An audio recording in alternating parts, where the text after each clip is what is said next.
The Maple hadn't seen a proper crowd in over a decade.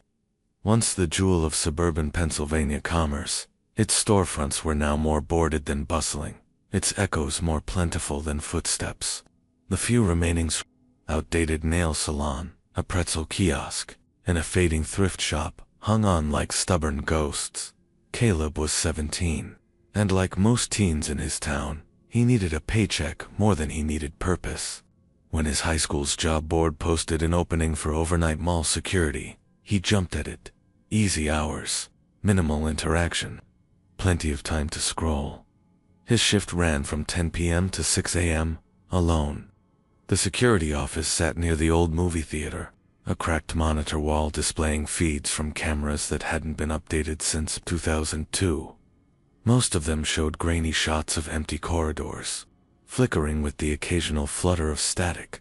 It was his third week on the job when he noticed a staircase at first. He dismissed it. The west wing of the mall, the one housing the abandoned Sears, was slated for demolition and permanently closed off.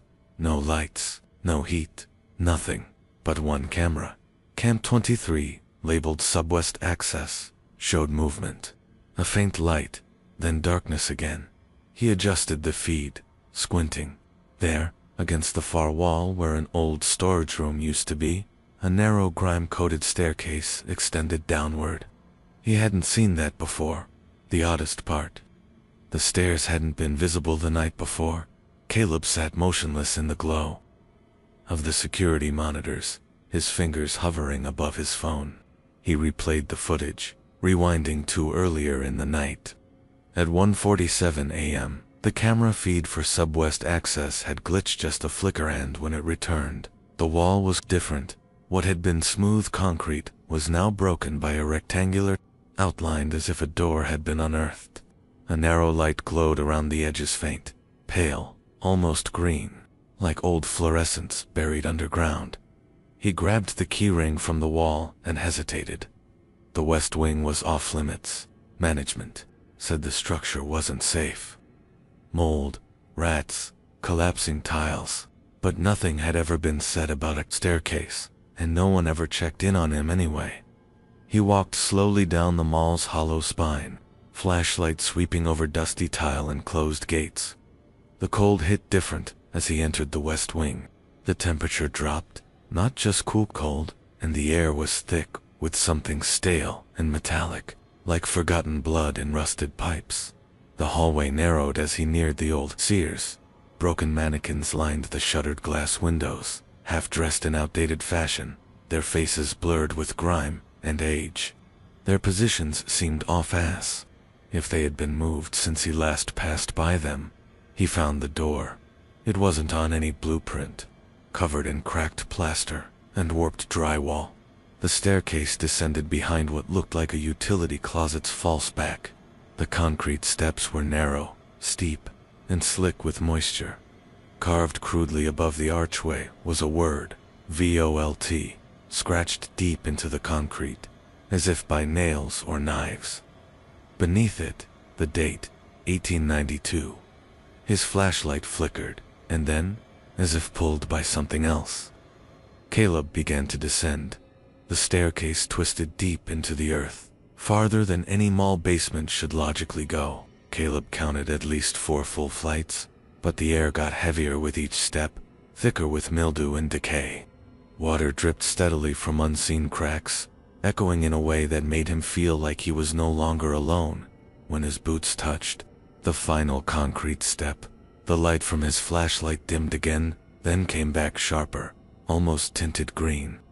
The corridor ahead was tiled, narrow, and old. Very old. This wasn't a utility tunnel. This was a hallway built for something. Institutional. YELLO. WED. Plaques lined the walls, their lettering faded beyond recognition. Exposed wires hung like veins from the ceiling.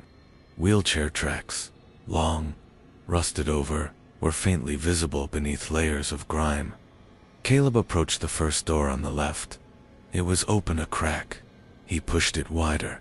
Inside, a padded room, the kind used for violent patients, but the padding had been clawed open, Stuffing spilled like guts across the floor.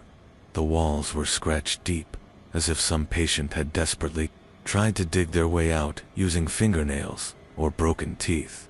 On the far wall, scrawled in something dark and dry, "They said I was screaming, but I never opened my mouth." The room went suddenly cold. Behind him, somewhere in the hallway, something creaked. He turned fast. The hallway was empty, but darker. The flashlight flickered. Then he heard a shuffle. Something moving slowly in the hallway ahead. Not footsteps, dragging. He stepped backward into the shadows of the padded cell, holding his breath. From the corridor emerged a figure barefoot, pale, thin. A hospital gown fluttered as it dragged itself forward, its head cocked at an unnatural angle, neck long, too long. Its eyes were hollow, black pits. No irises, no light. It stopped at the door, sniffed the air. Caleb clamped a hand over his mouth. The thing twitched then spoke, but its lips didn't move. A voice, like a broken record, buried in static. "We never left. We were buried alive. Let us out." The lights exploded. Darkness consumed everything. Caleb jolted awake on the cold tile floor. His flashlight lay beside him, cracked but still glowing faintly. He had no idea how long he'd been unconscious. Minutes, hours. The hallway was empty again.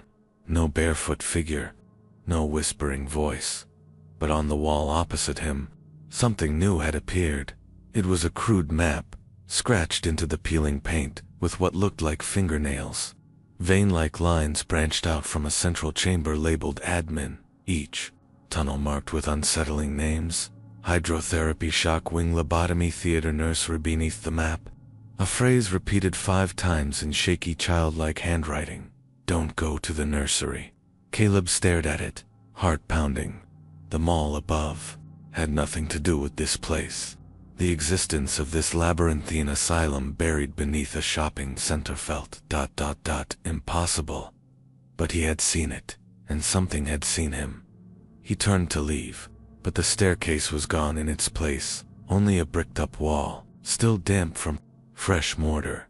Panic surged. He pounded on the bricks. "Hello," he yelled. "Anyone up there?" Silence. Then, faint laughter. A child's voice, giggling from deep down the hallway behind him.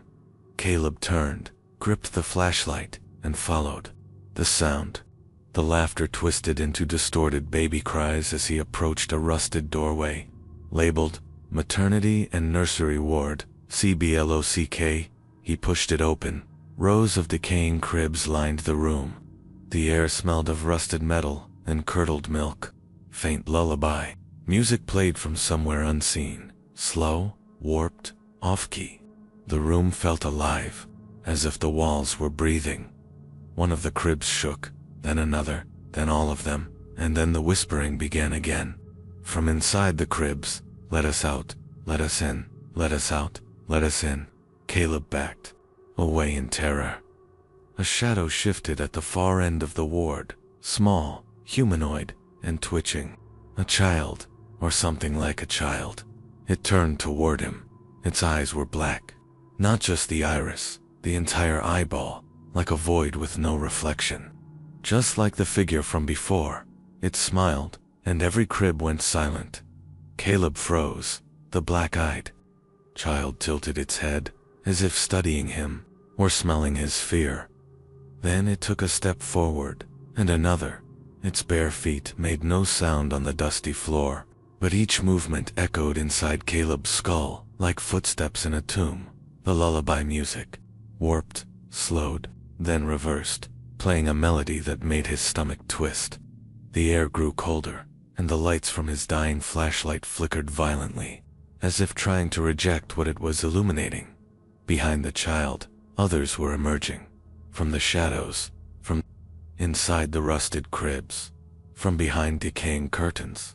From behind decaying curtains, a dozen of them, too still, too silent, skin waxy and tight over tiny frames, lips cracked and unmoving. But the eyes, all of them shared those same jet-black, soulless eyes. They began whispering together, their voices overlapping, in high insect-like frequency. We were forgotten. We stayed. He locked the doors. She took the keys. Now you belong to us. Caleb backed into the hallway, the door creaking as it closed behind him on its own. He turned and ran, blind with terror, through a tunnel lined with old patient murals, distorted faces, crucifixion scenes, eyes scratched out. He finally stopped when he reached the lobotomy theater. A sign hung crooked over the rusted door. Treatment improves compliance. Inside, rows of broken chairs circled a central platform. Chains dangled from the ceiling. Rusted tools lay scattered across a steel table. But what made Caleb stop breathing was the projector. Still spinning, it cast flickering film across the moldy wall. Silent, grainy footage. Doctors in blood-stained aprons, driving ice picks into patient skulls. One of them smiled directly at the camera. Then the frame cut, and Caleb saw himself down in a hospital gown, strapped to the central table, screaming. He staggered back, then froze, because behind him, reflected in the projector glass, stood the figure from the hallway, the first child, taller now, its eyes dripping black fluid, its mouth hanging open, filled with jagged, rotting teeth, and it whispered, "She's still in the nursery." The screen behind Caleb flared white. Words appeared, scratched onto the film itself. The asylum never closed, it just waited for you to come home. Then the room went dark. Caleb ran not out of bravery, out of raw animal panic. His legs carried him down corridors no human should still be able to access, past rusted doors with peeling placards. Electroshock room, A. Hydrotherapy, restraint storage. The mall was long gone now, forgotten overhead like a dream fading at sunrise. Down here, the asylum had teeth, and it was awake. He reached the base of a concrete stairwell. It spiraled down into blackness, the steps stained with old, dried footprints. Some small like children's, others enormous and barefoot. Above the arch, someone had scratched with a screwdriver. Administration basement. 5 absolutely no entry staff termination. ZOHNOIN. The metal door groaned open. Inside was a massive administrative hall, eerily clean. Pristine in fact, but wrong in its stillness. File cabinets lined the walls. Wooden desks sat untouched. Every light buzzed faintly. And then he saw them. Dozens of patients in hospital gowns, sitting at desks, slumped over, unmoving. Their heads lolled at impossible angles, their hands clutching pens, still scribbling on yellowed intake forms. The papers were soaked in dried blood. One of them slowly turned toward him, a woman with sunken cheeks and sewn-shut eyelids. She smiled. "Oh good," she rasped. "The new intake officer has arrived." Caleb stumbled back, but hands grabbed him from beneath a desk, cold, bony fingers, dragging him down. He screamed, but his voice vanished into static. Something whispered into his ear. "The asylum never closed. You just stopped looking." He broke free and crawled across the floor until he slammed into a wall. But it wasn't a wall. It was glass. Behind it sat a massive nursery room. Inside, dozens of black-eyed children sat in silence, watching him. At the far end, a woman in a decayed nurse uniform rocked back and forth, singing, "All the children made of glass, all the mothers made of ash." She stopped, looked at him. "You open the door, Caleb." He didn't remember telling her his name.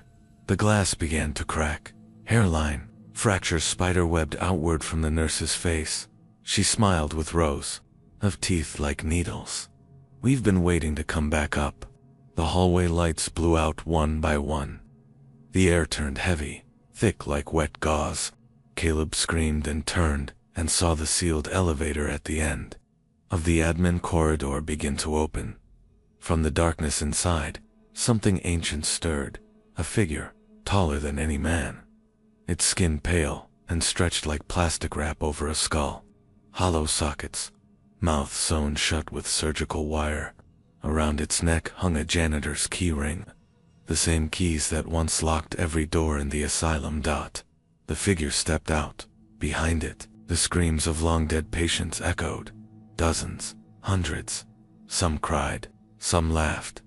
The children began to chant, "He locked us in, but you set us free." Caleb backed away, but the children surrounded him now. The lights flickered red. Somewhere above, in the mall's empty food court, a single security monitor flickered to life. It showed the nursery, and Caleb, being pulled into the open elevator, dragged by children with black eyes and bone-white hands. His screams echoed, then silence. Epilogue -2. Days later, local news reported that Willow Creek Mall burned down in a sudden electrical fire. No injuries, no known cause. Security footage was said to be corrupted, but some say that if you drive by the charred ruins late at night, your car radio will go silent, and if you listen closely, you'll hear children laughing, then knocking from inside your back seat.